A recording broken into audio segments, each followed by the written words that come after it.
City. This conference will now be recorded. Sorry. Perfect. No, it's okay.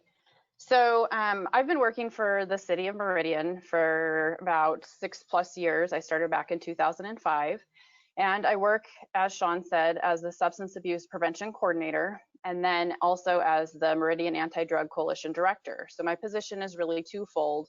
And there's a lot of partnerships and collaboration that goes on throughout the prevention education work that I do.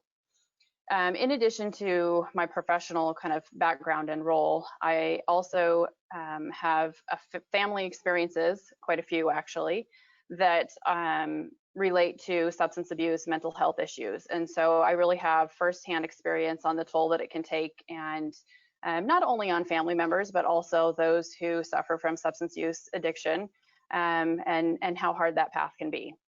So putting those combined together, I enjoy my job a lot. I like what I do. I'm happy to get out there and educate others to try to prevent some of those tough roads for others in our community. In addition to that, I'm also a Leadership Meridian graduate. So I graduated with the class of 2015 to 17. I know the program has changed just a little bit. That was a 2-year time span where we met for the first year, and then did our fundraising and guided the next classes start the second year of the program. And we worked to raise funds to support Project Kids, which is a nonprofit that extends financial assistance to students and families within West Ada School District. And our graduating class was very proud and excited to make a $30,000+ contribution to Project Kids. All right, so next we'll talk about some of the partnerships and collaboration that kind of fall into the spectrum of my work here for the city.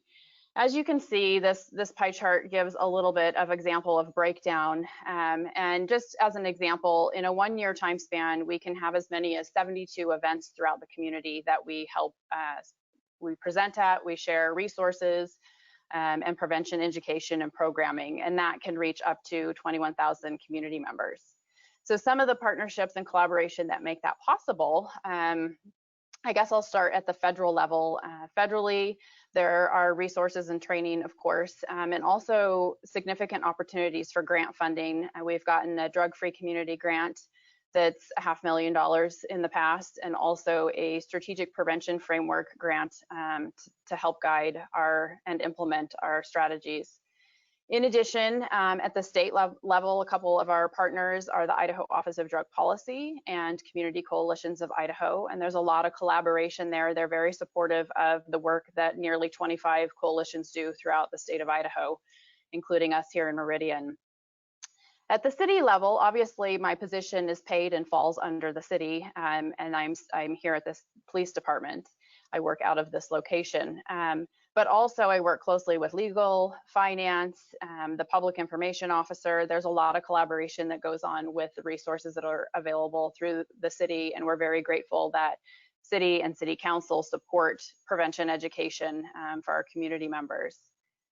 At the police department, our collaboration falls really under kind of every department or subdivision here, in working with canines for Red Ribbon Week and canine demonstrations at the schools. That's a little different this year, but we are working on it. Also, the SRO team, the School Resource Officer team, they're major partners of ours. We go to their briefing every week so that we can stay in close communication with them as far as getting a read on what's going on in the schools and what they're seeing, and then also us sharing our prevention information with them. In addition to that is the work of the coalition, so MADC, or Meridian Anti-Drug Coalition, which was started back in 2005. So it's been around for several years, thanks to all of our partnerships and the support of the city and many others. And the coalition is comprised of an executive committee that has 12 different sector representatives that serve on it, and these are volunteers in the community. Serving as a sector rep is more of a leadership role, helping us in the decisions that guide us to meet our mission. Our current business sector rep, that would be an example of one of the different 12 sectors, is Ann Little Roberts, and she's serving in that position, and we're working with her. And then these sector reps help push out the information and programming that we work on as a coalition. So that's a big overview I wanted to create a foundation for you guys to know what we're working off of. Next slide. So the next component to that is really ensuring to our partners that while there are a lot of good ideas out there, we look at evidence-based strategies, and all of this is driven by the data that we look at. So again, part of that foundation of our work and our prevention education is we're looking at national surveys. Those are bi-yearly, so every other year that data comes out, and these are youth self-administered surveys at the national level. That's the Monitoring the Future survey. And then in addition, that kind of comes down at the state level, we look at the Youth Risk Behavior Survey that is implemented or put out through the State Department of Education. And another state survey is the Idaho Healthy Youth Survey that is administered through the Idaho Office of Drug Policy. And with that one then, sometimes, depending on how many schools and youth participate, that data can be ciphered down to each school district. So if that's the case, then we also look at that data for West Ada School District. In addition, we have the Meridian Police Department annual reports. One of the annual reports for the department comes out, and it has youth citation and arrest information that we look at, so we can see, for example, what the most issued citation is for youth. And then in addition to that, we have an education and prevention annual report where we have the data throughout the year that shows how many community members we reached. An example of that is when I said we have roughly 72 events that we participate in and reach over 21% or 21,000 of our community members. That's how we get that data and look at that. And then a couple more sources, the West Ada School District violation data. Of course, West Ada School District is a longtime partner of ours working together to prevent substance abuse and help youth as they make their way along in their education. And then sometimes we have individual strategy surveys. For instance, when we have our prescription drop-off days with partnering with DEA and other community partners that host those, we have surveys that we administer. And it's just a quick 5-question survey to really look at, are our community members aware of these kind of events? Have they participated in the past? Where do they keep their medications? Are they in a stored and locked location? So that, again, helps us go in and refine some of those strategies and programming that we're implementing in the community. All right. Next slide. Yep, perfect.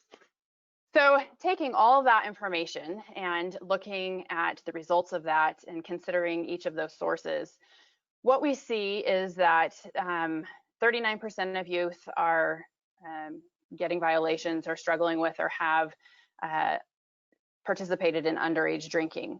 So we're looking specifically, I put this in order of the results from the Idaho Healthy Youth Survey, and this does align with some of the other survey results as well. So youth lifetime substance use, this is one-time use, so this is just giving us an indicator of if they've even tried it. And then this is grades 6 through 12 are the participants of this survey. So next we see that electronic cigarette use is 26%, and then that's broken down by nicotine and THC. Marijuana use, 16%, tobacco, 14%, and then prescription drugs that are not being taken as directed, we're looking at 11% there. And so knowing that these are the results, they're a little bit different when we do our qualitative data analysis and we work with the SRO team and some of the specific violation data that comes back from West Ada. The marijuana use rates are higher. And then of course we've seen over time that has gone up as states around us have legalized marijuana or cannabis in some form or another. Okay, next slide. So really, when we look at that foundation and then the work that we do in the community, everybody can play an active role in this. And it can be as simple as signing up to receive our twice monthly emails where prevention, education, and information comes to you, and you can quickly go through that and decide what's pertinent, what's not. You can share it with others.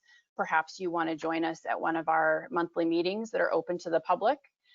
Those are the third Thursday of the month at 4 p.m. here at the Meridian Police Department, or virtually, given current situation. And anyone's welcome to join us. And I'm always willing to have conversations and have you reach out one-on-one. A lot of times the coalition has members from the community that either have gone through the path of addiction or struggled with substance abuse, or it's a family member that's been impacted by that. And so I know that it's very impactful to families, and it can be hard, and it can be an emotional topic as well. But I'm happy to have those conversations and really try to turn some of those hard experiences into a positive change, force for change. So the other thing that I want to mention is the Meridian MADC.org website, our website, and some of the things that you can find on there that, again, by taking just a little bit of time to learn more yourself, you can help strengthen our community through that substance abuse prevention, because as many of you know that are probably my age and older, things have changed since we were kids. And of course, there's a lot to learn about cannabis related policy and what that looks like, and what CBD is, what THC is, what the difference is, how that is impacted by policy. So we try to have a lot of those resources that are selected on the MADC website from the information and the questions that we're getting from community members. Understanding legislation is an example of one of the items that we have included on the MADC website. And really, I've learned through my 6+ years working in prevention how important it is to get involved with the legislative session. I knew that before, but it's a whole new level, and especially being at a very pivotal time with cannabis policy changes across the country, and really trying to understand, voters want to know what it is that they're voting for, and it's very difficult to find out exactly what policies would the consequences of policies should they pass, and what that would mean for our community. So we have some basic information there to help you understand that. Another example of one of the resources that we have are drug bulletins. So as I mentioned, we work with the school resource officers, and we also work with evidence technicians here at the police department. And so when we have paraphernalia that's confiscated or comes into the police department, sometimes if it's something new and it's indicating a trend out in the community that I might not be aware of, I then take photographs and we put together a bulletin so that then we can use that in our teaching curriculum for community members, whether it's parents or the students. I always emphasize that they should be aware of what things look like so that they know to stay away from it if it's dangerous. I have a picture there that you can see that's an example of a THC-laced marshmallow. THC-laced marshmallow binder. I got technical with my terminology there, with Fruit Loops. So it's kind of like a Rice Krispie treat, but there was actually THC in these, and these were found in one of the schools here in Meridian. And we don't share this to scare anyone. This is education and knowledge that can help you make safer decisions for yourself and for your children. So we have a variety of those listed under drug bulletins, and then we also have our resources listed that are in a drug-specific alphabetical order. So alcohol, cannabis, tobacco, prescription medications. So if you're looking for specific information to one of the most commonly abused drug categories, then those are listed as well. And then one other resource that I wanted to just highlight, there are many, but is the hotline numbers that you can call.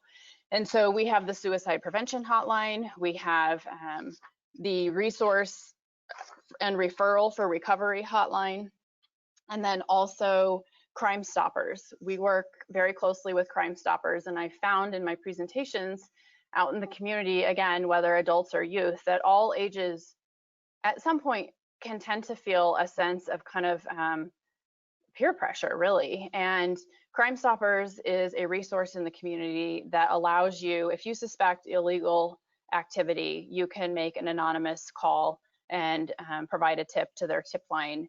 And I think before I came into this position and working in law enforcement, I might have been a little skeptical on how that worked and if it was truly anonymous, and how often that resource matched up with your local law enforcement to actually make a difference. And I can now say, working here, that it does. And we will get tips, and it'll work with a variety of our officers to help solve crimes. And parents have told me that they might know of an underage drinking party that is going on, but they're concerned about backlash to their student if it got out that they were the ones that reported the party.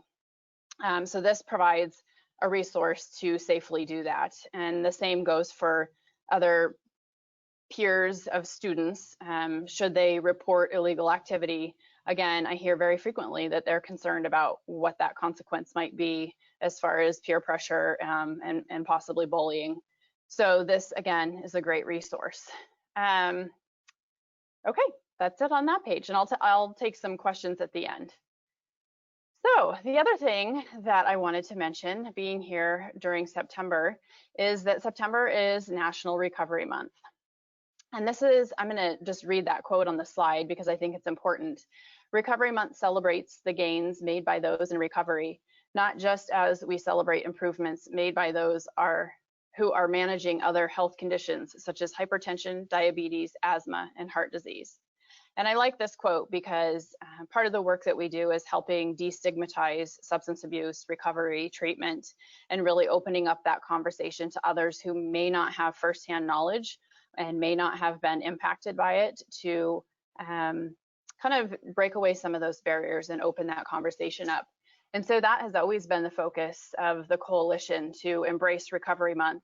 And we have a 15th annual recovery celebration that's coming up on the 24th. And we will have a guest speaker. Her name is Jennifer, and she has dedicated her life to sharing her story of trauma and addiction in hopes her experience can bring strength and hope to those suffering depression, anxiety, and addiction. This Recovery Day celebration, usually it's a breakfast that we hold here at the police department. And of course, that we've changed that so it will be a virtual event, but we're really excited about it.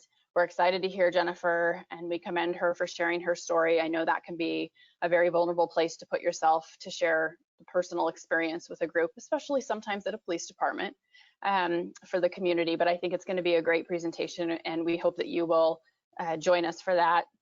The registration is on the slide there, but it's also meridiancity.org, meridiancity.org, MADC Recovery Celebration. So we hope that you'll join us, and also, check out our Facebook this month and see the different posts that we're making to help raise that awareness and celebrate those that are navigating that road to recovery, because it's not an easy one. All right, next one. So I've presented to the chamber several times in the past, and one of the questions that I've gotten is, how can we help? Our company, our business is here to support you. We want to get involved. How can we do that? What does that look like? And we find ourselves at a crossroads, and I have a great answer for that question. And I hope that it could be possibly a good fit for one of your organizations, or maybe a partnership between a few of you to come together. As I said, one of our longtime partners is with West Ada School District. And we had identified a gap in some funding needs over the past. And we had worked with our representative from West Ada School District, who also serves on the executive committee with the coalition, to identify how many youth it is that are actually have families that are being proactive in trying to identify a substance use risk or risk of disorder. And we found that about 27 self-referrals are turned away each year because the families don't have funding to get that done. Now, to give a little bit of perspective, I have on the slide there, during the year that we looked at the data for this assessment funding, in 2018 to 2019, there were 258 assessments. And what constitutes a student actually getting an assessment is that they have to be issued a violation through the drug policy that West Ada School District has. What we're looking at is, it came up in looking at these assessments, that this 27 rough estimate of people that were really trying to be proactive, and these families had identified that there's a problem, but perhaps they haven't been issued a violation, but they want to try to get ahead of what could be down the road. And all the funding that West Ada has allotted for the assessments is used every year, and this 27 or $3,000 is an estimate of how many families are turned away because there isn't funding. And so my ask to you today is to consider coming together to fund this for the upcoming year and be able to honor that, especially as you all know, we're all in this together. Times are challenging, and there definitely could be an increase in this need. And so if you're interested in this, I would ask that you give me a call and we can talk logistics and what that looks like for a donation to West Ada for these drug assessments. Okay, next question, or next slide, excuse me. So next I'd like to share with you a new documentary that is an excellent resource. Over the years that I have been working in drug prevention and following the changes in cannabis across the country, there have been a few key resources that really help summarize a variety of different resources and into one nice location and in a simple way that those that have a variety of questions, whether they're for it or against it, or trying to understand what medical versus recreational marijuana is, or again, some of those acronyms, the THC, the CBD. This new movie does an excellent job of covering those conversations. And in 50 minutes, it talks about 20 of the most asked or debated conversations that come up when we talk about this topic. And Smokescreen the movie, you can find it online, smokescreenmovie.org. But I wanted to take a little bit of time to kind of talk about the importance of this to all of you on taking the time to be here today and how it can impact our community. The documentary talks about the environmental impact to wildlife, river water, and forests, which is very important to us who either are new to Idaho or are born and raised here. I was born up in McCall. I've been in Idaho all my life, and I really want to do what I can to protect that. This documentary talks about some of the unintended consequences that they're seeing in California to the natural lands, the waters, and it really hits home. In addition to that, it talks about and addresses the perceived tax revenues that are talked about. Obviously, a lot of the times media will take those headlines and you won't get the full story, which obviously that's probably not news to you guys, given everything that we have going on, but it dives into that a little bit deeper and gives you some factual information on that. It also talks about medical versus non-medical marijuana. And I hate using that term because really that's all it is a term that's been used before the word marijuana. And we all have kind of an association to the term medical and a knowledge base. And we have certain associations that come into our head when we think about that. And it's very counterintuitive to what we're actually talking about and what this actually means. When in fact, I don't know the future, and I'm not a chemist, but there could be chemical components in the cannabis plant that could actually turn out to be medically beneficial. But I also know the dangers of not testing that beforehand. And so my job is to help educate you, community members, leaders, legislators, parents, youth, about really thinking about the difference between medical versus CBD versus recreational marijuana. And the process that is tried and true and trusted, maybe not, it depends on who you talk to, but we already know that CBD can be isolated, and pharmaceutical grade cannabidiol has been isolated and is now in prescription form, and you can go to your doctor and you can get it prescribed and your insurance will cover it, and it is used to treat 2 rare and severe forms of childhood epilepsy. This has gone through the FDA approval process, and so there could be other chemical components to cannabis that could prove to be helpful, but we're not there yet. There are too many unknowns and a lot left to learn for us to make policy changes and risk our public health.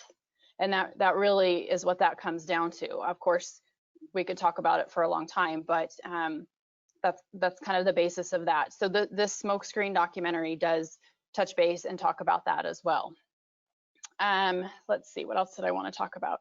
So as far as the relevance of this, when this documentary came out, there was a ballot initiative, a medical marijuana ballot initiative that was going around, and they were trying to gather signatures to have that on the ballot for November.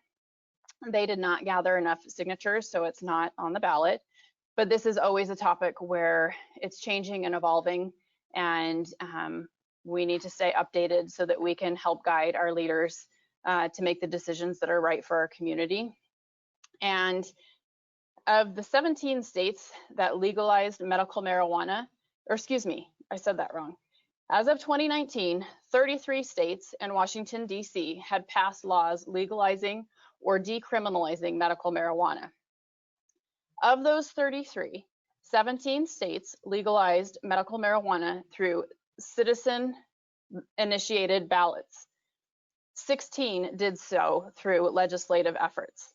So as the legislative session rolls around in January, it's very important to know what's going on. And again, that's why we have that resource list on our website, and we're here to help you decipher that information, fact from fiction.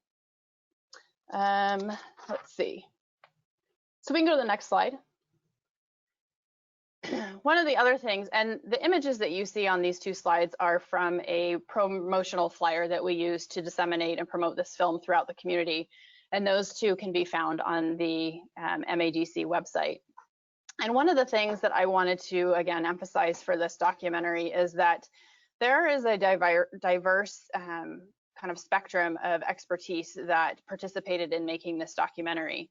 There's a former White House drug policy advisor, emergency room physician, forensic chemist. There's also community members and professionals from Colorado and California that live in communities just like ours and have seen the unintended consequences. There's a mother who voted for medical marijuana in Colorado, not truly understanding, trying to, but not truly understanding what she was voting for, and admitting that she made a mistake and that she was thinking of, you know, compassionate care and elders wanting to not be in so much pain as they're getting close to end of life and really wanting to make it available to them. And so that's addressed in this film as well, which I think many in the conversations that I have in the community, many can relate to that as well.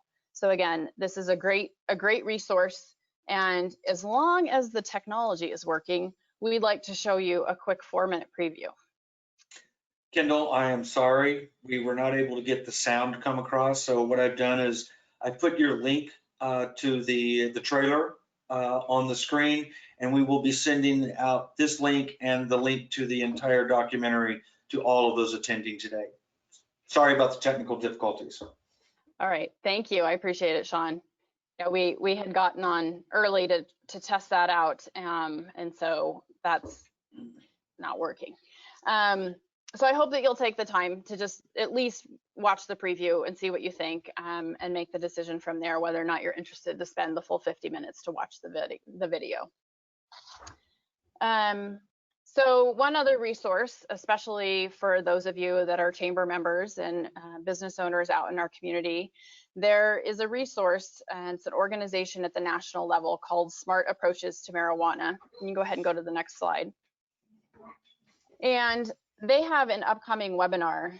It is a paid webinar. It's $39. I've participated and been an attendee at a couple of their webinars. I get their weekly emails and updates, and they really are the #1 leader in keeping tabs on cannabis related policy and what's happening across the country.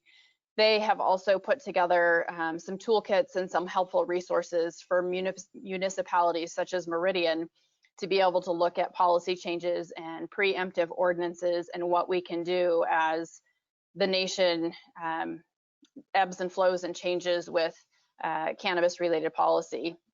And so this marijuana in the workplace, the impact of legalization, is an additional resource that I wanted to mention today.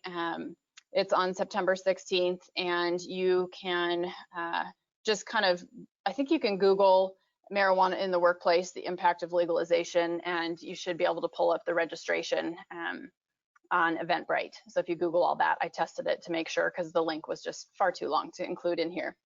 So again, another great resource. There's a lot to learn, and really Idaho is in a unique position still. I have a map behind me, and really we're one of two states that are left that haven't made any cannabis related policy changes.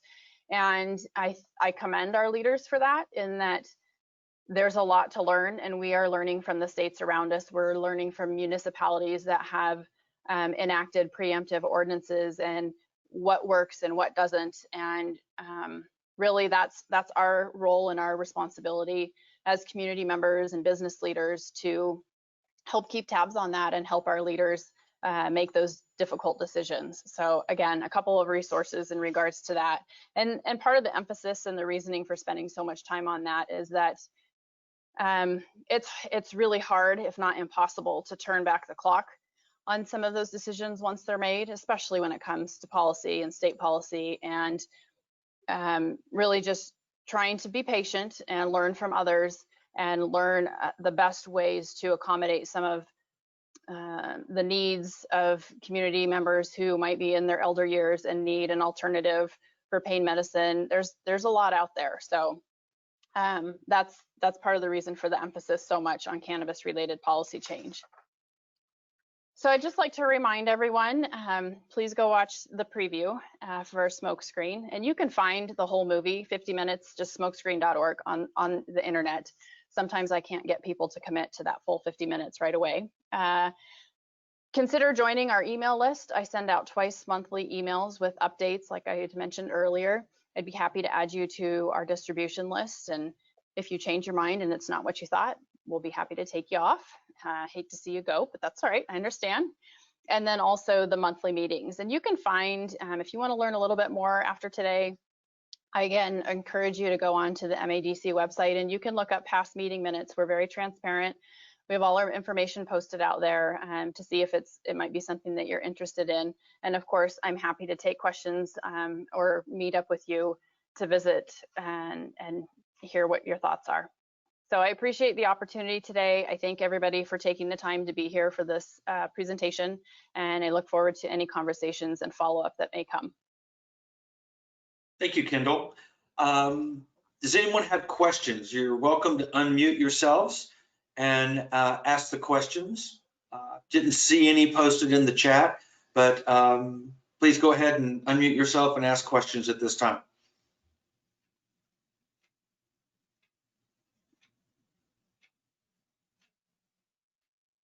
Okay. Kendall, I don't see any questions. Oh wait, got something here.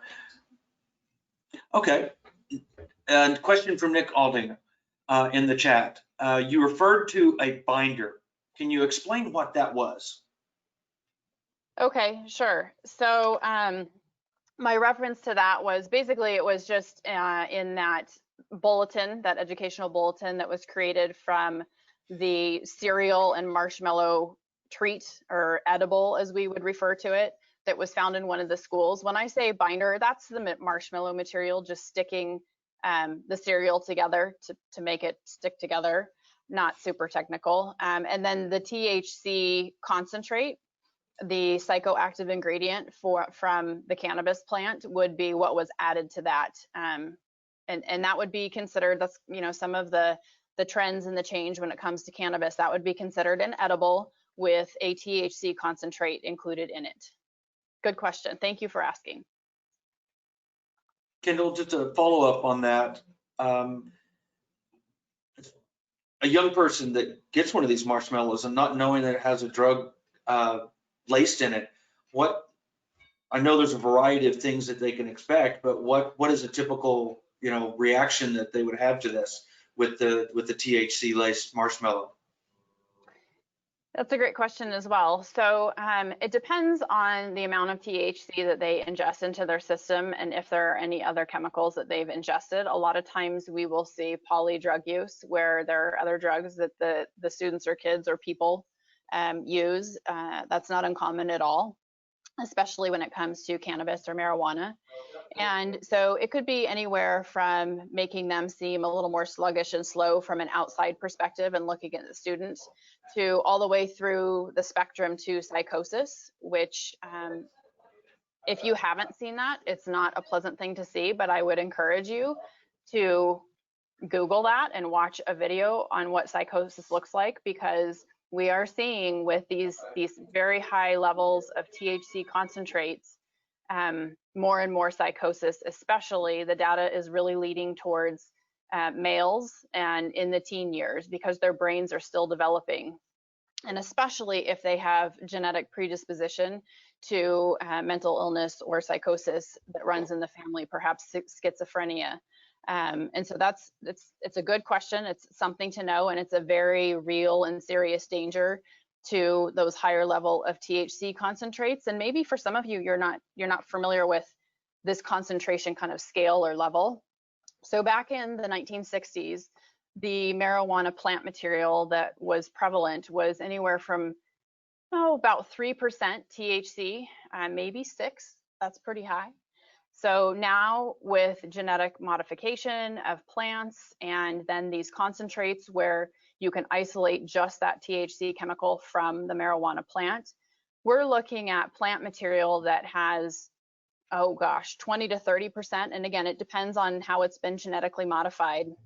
And then if you look at the concentrates, those are 90+% THC. And THC is fat soluble, and so it's having profound effects on brains and brain chemistry. And this is a very big cause for concern as we look at, the surrounding states that have THC concentrates. If we look at going back to that data and looking at electronic cigarette use, and then it broke down how much of that was nicotine versus how much was THC. Those cartridges are common and can have high levels of THC in them. So again, all very concerning, especially for our youth. So it's a good thing for adults to learn about this and try to understand it. Okay. This is not a question, but it is a comment that I wanted to read from Sean Harper. It says, the Smokescreen is an excellent documentary that allows for some quality discussion with your family and friends and directly correlates to Idaho. So thank you, Sean, for that comment. Okay, I don't see any other questions in the chat window at this time.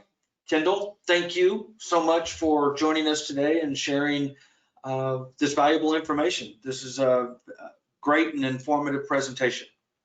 Thank you so much, Sean. I appreciate the opportunity, and I look forward to any conversations that may evolve from today's presentation. Okay. With that, I'd like to say thank you to all of you that have joined us today. Make sure that you join us next month for our monthly speaker series, October 6th, sponsored by Primary Health Medical Group. The sponsor is going to talk a little bit about the upcoming flu season and the importance of getting your shots this year. The program is actually from Krissa Rich with the Primary Health Medical Group. Krissa will be talking about that one thing that there's going to be an interactive marketing workshop that you'll learn the one technique you need to know in order to create that simple, effective marketing, even on a tight budget and a short timeline. So please join us October 6th for our monthly speaker series.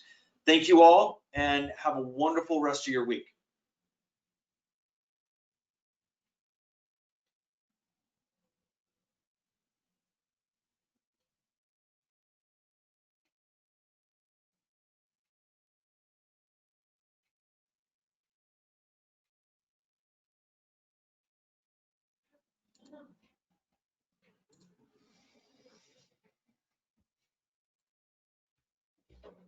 That was a great presentation. It was. She is very, very good. Great job.